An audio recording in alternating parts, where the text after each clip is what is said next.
The crowd outside the Super Save supermarket stood frozen like mannequins. A Bentley Sleek had just pulled up on the dusty roadside. No one expected what came next. A woman stepped out, tall and radiant, her figure wrapped in an elegant cream-colored jumpsuit. Her heels clicked confidently on the pavement, and her presence turned every head.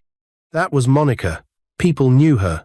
She wasn't just any woman, she was the Monica Williams, billionaire tech genius, Africa's software queen.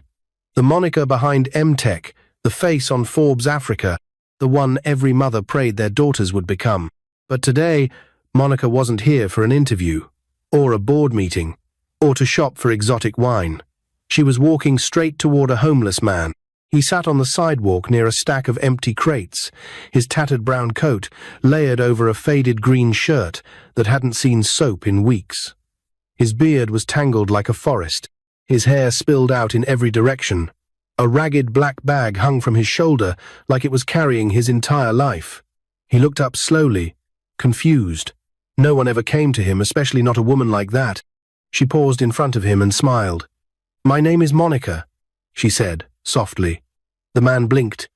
Jacob Uche." And then, just as everyone's jaws dropped, she did the unthinkable. "I've seen you here," she said. "You speak like a scholar. You talk about data and business like someone who's lived in that world. I don't know who you are or where you're from, but I believe you just need a second chance." She took a deep breath. Her heart thundered in her chest. "So I'm asking you something crazy. Will you marry me?" The street went silent. Jacob's mouth parted in disbelief. He shook his head slightly, trying to process what he had just heard. Then he smiled, but it was sad. "If you really mean that," he said slowly, "go inside that supermarket. Buy a ring. Come back, kneel down, and ask me like you mean it." Gasps erupted from the onlookers. Is he mad? Who rejects a billionaire? But Monica didn't flinch. She turned, walked calmly into the supermarket, and just 5 minutes later, she returned. In her hand was a diamond ring worth more than most people's houses. And without hesitation, right there in front of dozens of shocked strangers, the billionaire single mum bent one knee and raised the ring. "Jacob Uche," her voice trembled. "Will you marry me?" He froze. People filmed. Some cried. Others laughed. Cars slowed down. One woman puts her hand on her head out of disbelief. Jacob looked down at her, this stunning woman, who had everything and still saw something in him. In his weakness. In his dirt. In his pain. He nodded slowly. "Yes," he whispered. She slid the ring on his finger. He stared at it in disbelief. She smiled again and said, "Now get in the car." He hesitated, looking at his muddy trousers, his smell, his crusted fingernails. "I'll stain your seat," he mumbled. "I don't care." He stood up slowly, like someone rising from the dead. And just like that, she opened the door, and he stepped into the Bentley, leaving behind the only life he had known for years. But Jacob had no idea. His story was just beginning. The Bentley hummed quietly as Monica pulled into the heart of Victoria Island, the city sparkling like a sea of diamonds under the Lagos sun. Jacob sat stiffly in the passenger seat, his bag clutched tightly on his lap, his eyes darting between Monica and the road ahead. Everything felt like a dream. This morning, he was invisible, a ghost in dirty clothes. Now, he was engaged to Nigeria's most admired woman. And he didn't even know how. Monica stole a quick glance at him. His eyes were red. Not from emotion, not yet, but from years of dust, heat, and the sting of survival. There was so much she wanted to ask, but not yet. He needed time. First, dignity. "We're making a quick stop," she said, gently. Jacob only nodded. She parked outside a luxury grooming studio. The sign read, "Kingsman Barbers, Spa." Everything inside glittered marble floors, gold-rimmed mirrors, mahogany counters.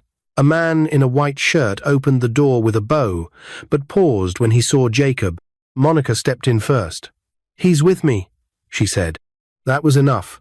Inside, the staff hesitated, then obeyed. She turned to Jacob, and smiled. "Let them clean you up. I'll wait." For the next hour, Jacob sat motionless as barbers clipped, washed, shaved, and scrubbed years of grime from his skin. His overgrown beard fell away in pieces. His thick hair was trimmed, styled, and brushed until it looked like it belonged on a GQ cover. By the time they handed him a mirror, he didn't recognize the man staring back. His jawline was sharp, his cheeks high. His dark eyes, tired but intelligent, had a new fire. He touched his face slowly, blinking in disbelief. "Sir, your clothes," one of the stylists said, holding a new outfit. A tailored white shirt, black trousers, polished loafers. Jacob hesitated. Then he slipped into the changing room. When he stepped out, Monica stood up. She gasped. In the place of the scruffy homeless man was someone else entirely. Someone she hadn't even imagined. Jacob's transformation was almost cinematic, like something pulled out of a dream. He looked powerful. She smiled. "Now that's the man I saw." Jacob said nothing for a moment. His throat tightened. I feel like I just came back to life."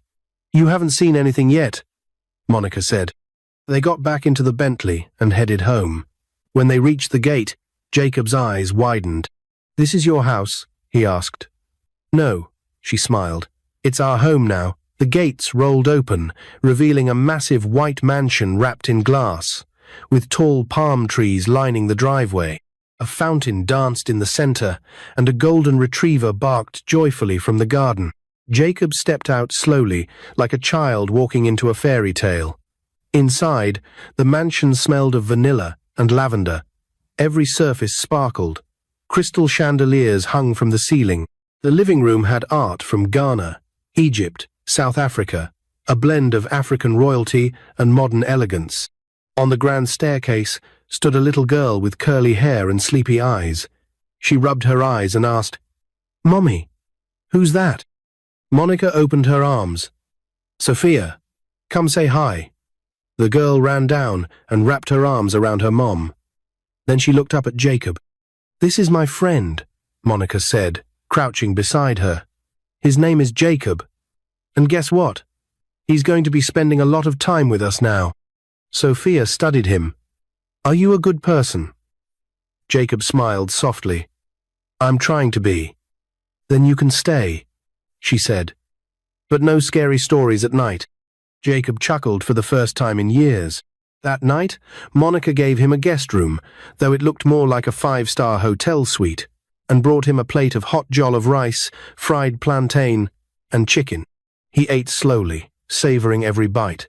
He hadn't eaten real food like this in years. When he was done, he sat on the balcony overlooking the city lights. Monica joined him with 2 glasses of wine. "Now," she said, "tell me, who are you, Jacob?" He looked down at his hands for a long time before answering. "My name is Jacob Uche. I was once one of the best data scientists in Lagos. I worked with international companies. I gave talks. I trained analysts. I built models for banks and government bodies. I was respected." He paused. "I had a wife, Kelechi. We had 2 kids, Amanda and Namdi. My parents lived with us. Life was perfect. Until one December." He swallowed. "They were flying to Dubai for our family vacation. I couldn't go that morning. I had work. I was to join them the next day. But they never made it. The plane, it went down. Everyone died. No survivors." Monica's eyes welled up. "I lost everything in one day," he whispered. "I didn't want money. I didn't want friends. I didn't want to breathe. I walked out of my life and never went back. And I've been under that bridge ever since." Tears ran down Monica's cheeks. "I know that pain," she said, her voice breaking. "I lost my parents in a crash, too. And then, my husband disappeared when Sophia was just 2. For years I waited, cried, prayed, but nothing. I eventually accepted he was never coming back." Jacob looked at her, stunned. "You built all this after that?" She nodded. "I had to live. For Sophia. And for me." Jacob looked down. "You're a fighter." She smiled through her tears. "So are you." They sat in silence, broken only by the soft chirps of night insects and the hum of the city far below. Jacob took a deep breath. For the first time in a long time, he felt like he wasn't just alive, he wanted to live again. That night, as he lay in the soft bed, Jacob stared at the ceiling with wide eyes. Not because he couldn't sleep, but because for the first time in years, he was dreaming again. The next morning, Jacob woke up not to the smell of gutter water or the sound of speeding okadas under the bridge but to birds singing outside his window, sunlight pouring in through silk curtains, and the scent of fresh bread wafting through the house. For a moment, he lay still, listening.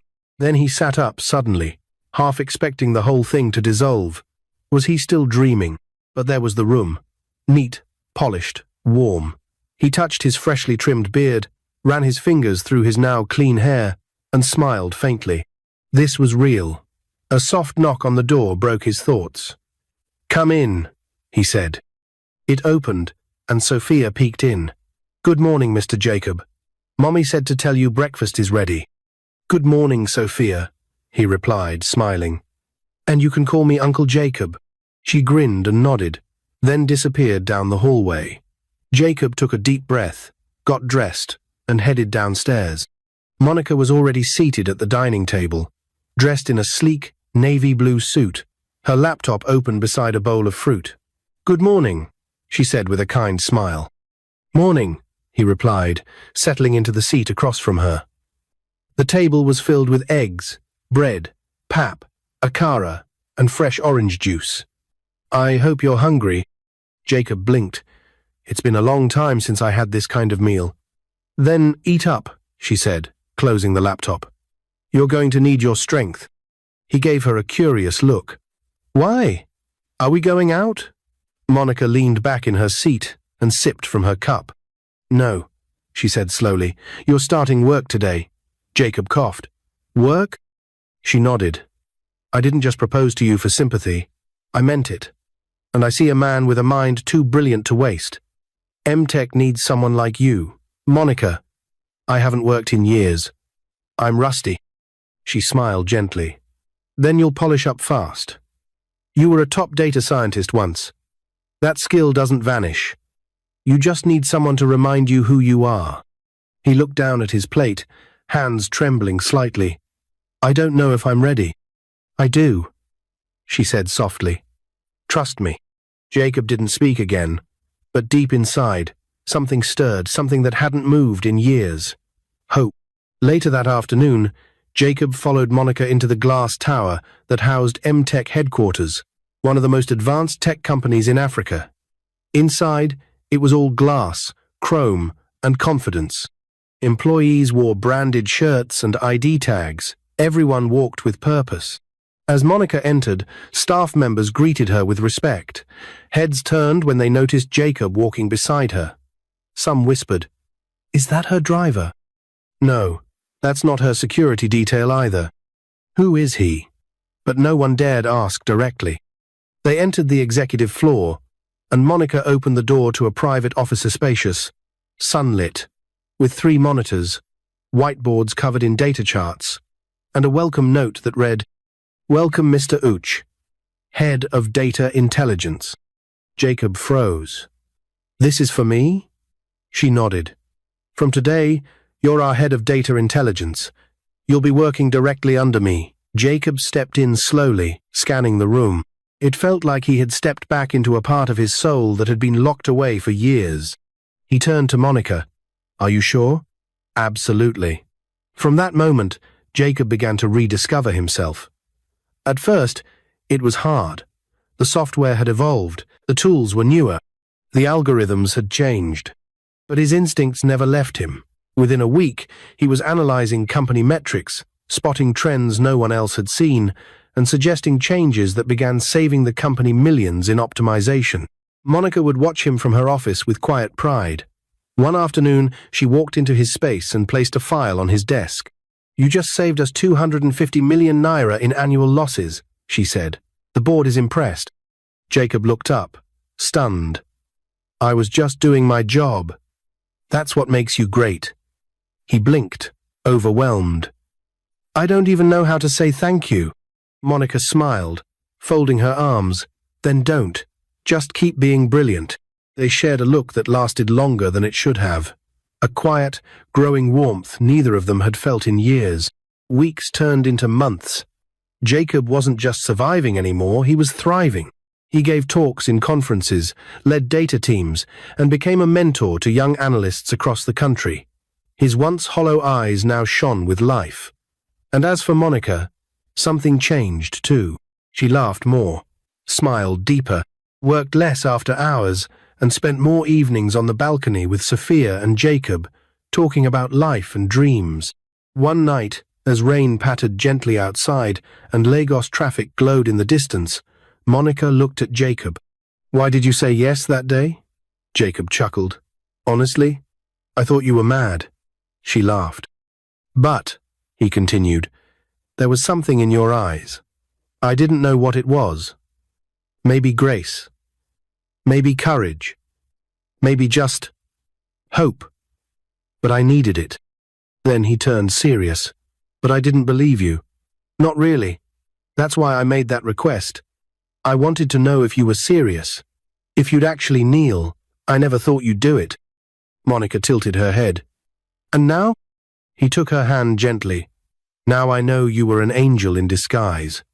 Silence settled again, but it wasn't awkward. It was full. A few days later, during a late dinner on the mansion's rooftop balcony, Jacob stood up and cleared his throat. "Monica?" "Yes? I have something to say." She looked up, confused, as he reached into his pocket. Then he knelt. Gasps escaped from Sophia and the two staff standing at the door. Jacob held up a shining platinum ring. "I didn't believe in anything when you found me. But you made me believe again. You gave me my life back. You gave me a reason to smile, to be a father again, to love again." He looked into her eyes, voice trembling. "Now, I want to do it the right way. Monica Williams, will you marry me?" Tears filled her eyes. "Yes," she whispered, smiling through her tears. "Yes. 1,000 times yes." Sophia, now 6 years old, clapped her hands and jumped in joy. Jacob slipped the ring on her finger, and the entire house erupted in celebration. 2 months later, Monica and Jacob had the most extravagant wedding Lagos had seen in years. Dignitaries, celebrities, and tech giants from around the world flew in. The media called it a love story written by grace. But this was only the beginning, because Monica's life was about to take another beautiful turn. 3 years had passed since Monica knelt on the dusty roadside outside Super Save supermarket and asked a homeless man to marry her. The world had watched their story unfold with awe. It was a tale that broke the internet, filled headlines, and sparked documentaries. But to Monica and Jacob, the attention didn't matter. What mattered was the peace they had finally found in each other. Jacob was now co-CEO of M-Tech. Under his leadership, alongside Monica's visionary guidance, the company had expanded across West Africa, introducing a new line of AI-powered software tools that revolutionized businesses and hospitals alike. But as the world cheered their rise, something even greater was happening behind the scenes, something tender, sacred, and full of joy. Monica was pregnant. The moment she found out, she cried, not out of fear, but out of gratitude. Sophia had grown into a bright, joyful 7-year-old, and now there would be another child. A second chance. A new beginning. One sunny afternoon, Monica stood in the kitchen, humming softly as she stirred a pot of okra soup. Her baby bump peeked out from beneath her Ankara blouse. Jacob walked in and froze for a moment, simply watching her. She turned, catching him mid-gaze. "What?" she asked, laughing. "Nothing." He smiled, walking over to wrap his arms around her. "You just look like a dream I never thought I'd have again." She leaned into him. "I thought the same too." They kissed softly, and in that moment, the world disappeared. 2 months later, their baby boy was born. They named him Williams Chinedu Uche, in honor of Monica's late parents and Jacob's father. When Monica held the baby in her arms, something inside her healed. She looked at Jacob and whispered, This This is the family I always prayed for." Jacob held both Monica and the baby close, whispering, "And this is the family I thought I'd never deserve again." Sophia, now big sister, took her job seriously. She fed baby Williams, who is growing fast, rocked him, and even tried changing diapers, though she gave up halfway through one messy attempt. Their home was filled with laughter again. But even in the midst of joy, life had one more surprise in store. Few years later, Sophia graduated from University of Nigeria as a medical doctor. Monica and Jacob attended Sophia's graduation ceremony. Dressed in her white lab coat and stethoscope, Sophia was the youngest to graduate at just 18. As they took pictures, a tall, well-dressed young man approached her. "Hi, I'm Obinna," he said, smiling. "I saw your presentation on gene mapping. It was brilliant." Sophia blushed. "Thanks." Monica raised a brow, watching from a distance. Jacob chuckled. "Relax. She's growing up." Weeks passed, and the two of them kept in touch. What started with science, chats turned into long video calls and movie hangouts. Before long, they were inseparable. 3 months later, Obinna came to the mansion with his parents to formally ask for permission to date Sophia. It was old-fashioned and deeply respectful. Monica and Jacob were impressed. Obinna Chukwudi wasn't just any young man. He was the son of a respected judge and a rising star in biomedical engineering. 3 years later, he proposed during Sophia's 21st birthday party in front of close friends and family. She said yes, her voice shaking with excitement. And once again, Monica cried, but this time, tears of joy. Preparations for the wedding were grand. The event was hosted at the prestigious Eco Hotel in Lagos. The guest list was elite: tech billionaires, diplomats, local royalty, and childhood friends who still couldn't believe that small Sophia was getting married. The wedding day arrived in a whirl of colorful lace, shimmering golds, and the sweet sound of live Igbo highlife music. Sophia wore a dazzling ivory dress that sparkled under the chandelier lights. When the time came, Monica and Jacob stood proudly at her sides to walk her down the aisle. As Sophia clutched their arms, she whispered, "Thank you for everything." Jacob smiled at her, "Make us proud," and they did. The moment Sophia said, "I do," the crowd erupted in applause. At the reception, Monica gave a speech that made half the room tear up, but it was Jacob's toast that left everyone speechless. He stood tall, his voice calm, but full of emotion. "Years ago," he began, "I lived under a bridge. I had lost my wife, my children, my parents, and myself. I believed I had no reason to live again. I gave up on life, on love, on purpose. But then, an angel found me." He turned toward Monica. "She didn't just change my life. She gave me a new one. She didn't see a homeless man. She saw a man who still had something to give, and through her, I found love. I found family. I found home." He paused as tears welled in his eyes. "And today, I get to stand here, watch our daughter begin her own journey full of love, honor, and hope. My life has come full circle." The room was silent. Then suddenly, applause thundered through the hall. Guests stood, clapping and wiping tears. Jacob's story had become a symbol, a reminder that no matter how low someone falls, love can pull them back up. 9 months after Sophia and Obinna's wedding, the family gathered at Monica's mansion again, this time for a much smaller, more intimate celebration. Sophia was in a hospital gown, tired but glowing. In her arms was a newborn baby girl wrapped in pink. They named her Amarachi, meaning God's grace. When Jacob held his granddaughter for the first time, he whispered in her ear, "You don't know it yet, little one, but you're born into a miracle."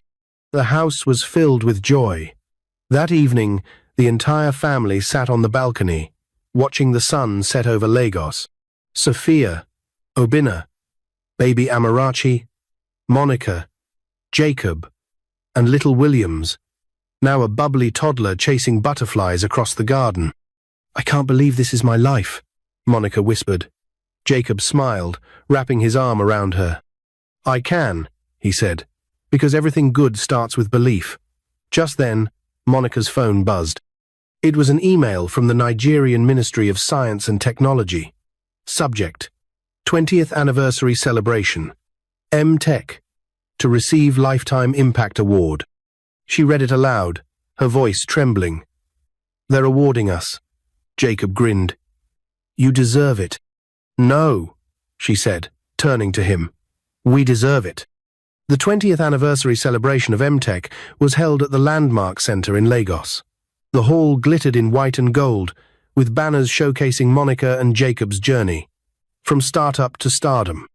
From pain to power. From strangers to soulmates. When it was time for Jacob to speak, he walked to the stage in a sharp black suit, his steps confident, his smile warm. He looked at the sea of faces, some familiar, some new, and took a deep breath. My name is Jacob Uche, he began. Once, I was lost. I had nothing. No home, no hope, no heartbeat for life. But someone saw me. She knelt before me, not because I was worthy, but because she believed in what I could become. He turned to Monica. She gave me a reason to wake up again. She made me whole. He held up the award plaque. This, he said, voice trembling, is not just a trophy. This is a testimony that grace is real, that second chances exist, that love, real love, is not about wealth or beauty, it's about belief. And I promise, with every breath I have left, I will continue to give back, the same way she gave to me. As the crowd stood in ovation, cameras flashing, Monica walked up and hugged him tightly on stage. Tears streamed down her face. In that moment, no one saw a billionaire and a former homeless man. They saw two souls who had walked through the fire and came out holding hands.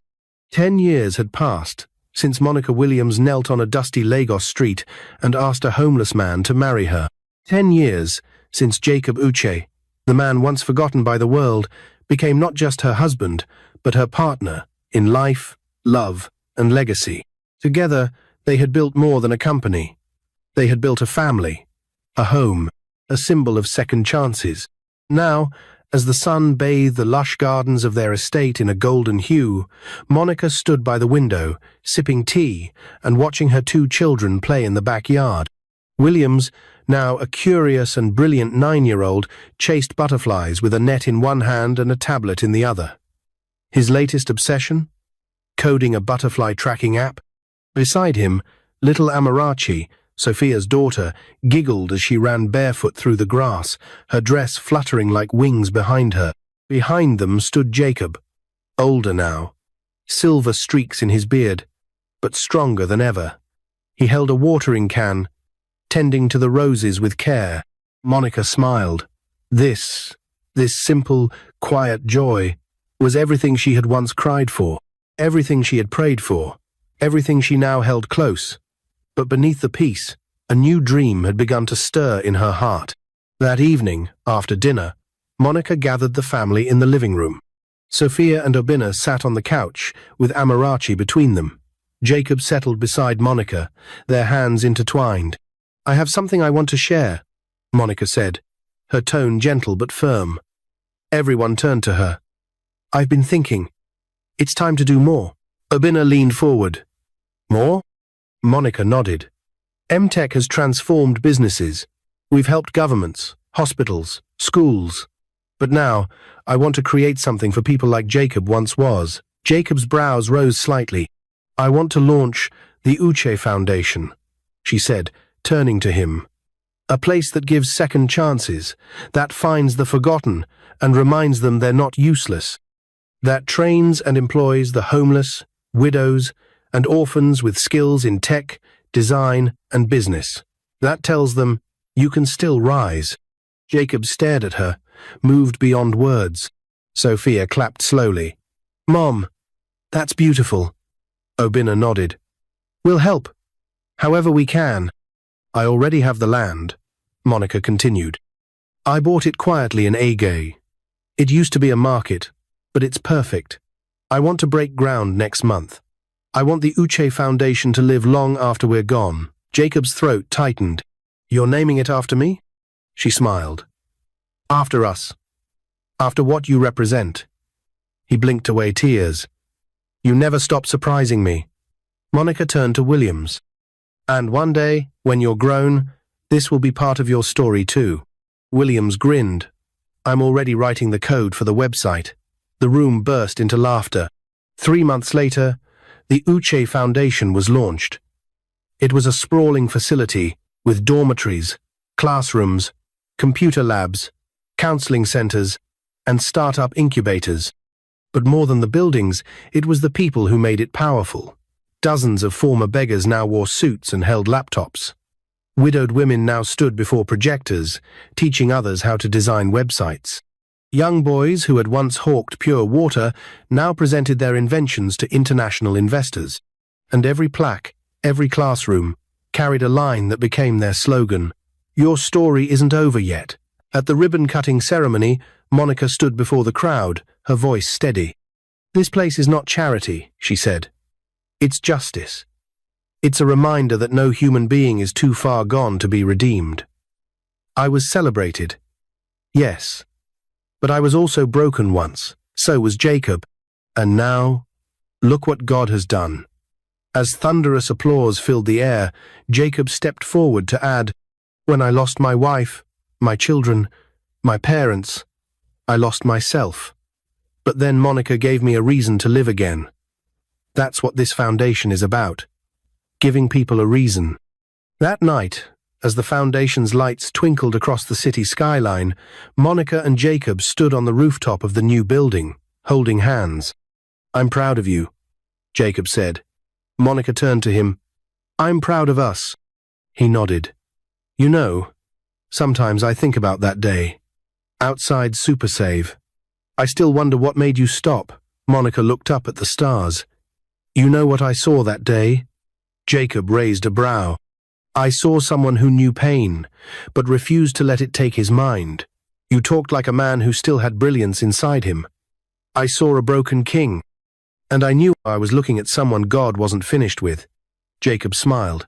"And I thought you were crazy." She laughed. "I still am. But it worked." They stood in silence for a moment. Then Jacob spoke again. "Monica, do you regret any of it?" She turned to him. "I regret not meeting you sooner." Years passed. The Uche Foundation grew beyond Nigeria.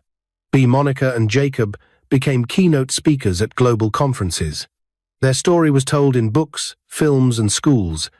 Young people everywhere looked up to them, not just as tech giants, but as proof that love and purpose could rise from ashes. Sophia became a top medical doctor and co-founded a health tech startup with her husband, Obinna. Their daughter, Amarachi, became the youngest published author in West Africa, writing children's books inspired by her grandparents' love story. Williams, ever the dreamer, built a learning app that spread across Africa's rural communities, teaching kids to code with games and puzzles. One quiet morning, Jacob and Monica sat on their favorite garden bench. Grey now flecked their hair. Their hands were older, but still held each other tightly. They watched as children from the foundation played nearby, laughing and running. Jacob sighed. "I'm full," he said. Monica smiled. "Me too." He looked at her, his eyes soft. "I used to think God forgot about me, that I was being punished. But now, I think, maybe he was just preparing me." Monica leaned her head on his shoulder. "Everything was leading here," she whispered. "And this time," Jacob said, "we're not wasting a single moment." Just then, little Amarachi ran up, her hands full of drawings. "Grandma! Grandpa! Look what I made!" They took the papers and smiled. It was a sketch of a woman kneeling before a man. Above it, in big bubbly handwriting, it read, "Love begins where pride ends." Jacob stared at it for a long moment. He chuckled. "She gets it." Monica kissed the girl's forehead. "She comes from it." As the sun set over the garden and the evening breeze danced through the trees, Monica closed her eyes. The pain of the past, the love of the present, the promise of the future, all of it, in one moment, in one life, in one love story that began with the word "please" ends with a dream she never believed could be possible. What is your view about this story? Where are you watching from? If you enjoyed this story, comment, share, and subscribe to our channel for more interesting stories.